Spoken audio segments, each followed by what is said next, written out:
Southampton University is launching a fundraising campaign to build a new cancer research centre. It's a medical field its teams have worked in for more than 40 years. The new unit will be the UK's first dedicated centre for cancer immunology. And the clever bit is that they're investigating using the body's own defences to attack and possibly eradicate many forms of the disease. It could mean that patients are their own cure for cancer. A little earlier, I was joined on the sofa by Tom Worthen, a patient who's been taking part in clinical trials, and Professor Peter Johnson from the university, who explained why this is pioneering work. We're in a very exciting time for using immune treatments against cancer because we're starting to see all the laboratory science and research that we've done turning into real results in the clinic. So how does it work? And please use layman's terms so that we can all understand what you're doing. The human body makes lots of little cancers probably all the time, and most of them get eaten up by the immune system before they ever cause trouble.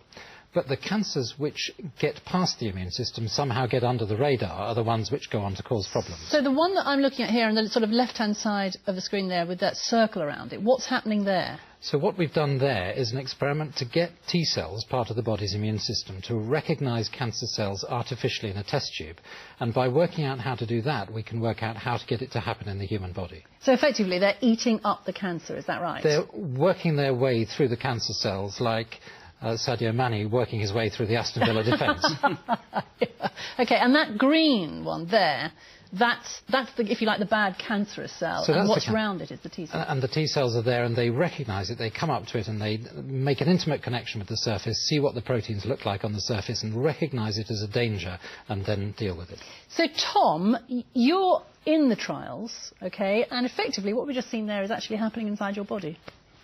So Peter tells me. My understanding is very simple. Normal cancer treatment, chemotherapy, is in effect trying to whack cancer with outside stuff, and in the course of it hurts your own body. This is trying to make your body work effectively against the cancer. You had a melanoma some years right. ago, didn't you? And there was no treatment at the time available to you, so you've gone on to these trials.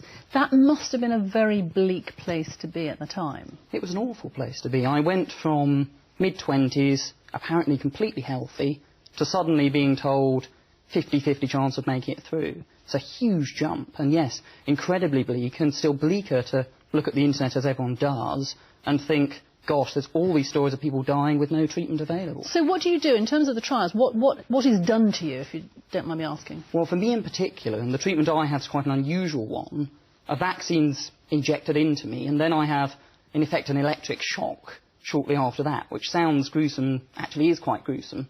The idea of the electric shock being somehow to wake up the body to what's being injected. And how often do you do that? Now it's every 3 months. In the early days, it was more every couple of weeks. And Peter, I mean, is it all cancers and everybody that can be treated? What we're finding out is that the immune system finds it easy to recognise the cancers which have got the most mutations, which are most changed from normal cells in the course of their development.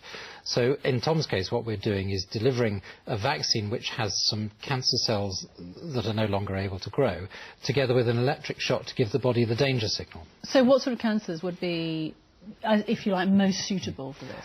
The cancers which have the most mutations in them, in the DNA, are things like melanoma skin cancer that Tom has, lung cancers, kidney cancers, bladder cancers. There are quite a lot of different ones that we think may be suitable for this kind of treatment. And in terms, I mean, it's an inevitable question that I want to ask you, and it is very difficult and it's very dangerous, but tempting all the same, to say cancer and cure in the same sentence.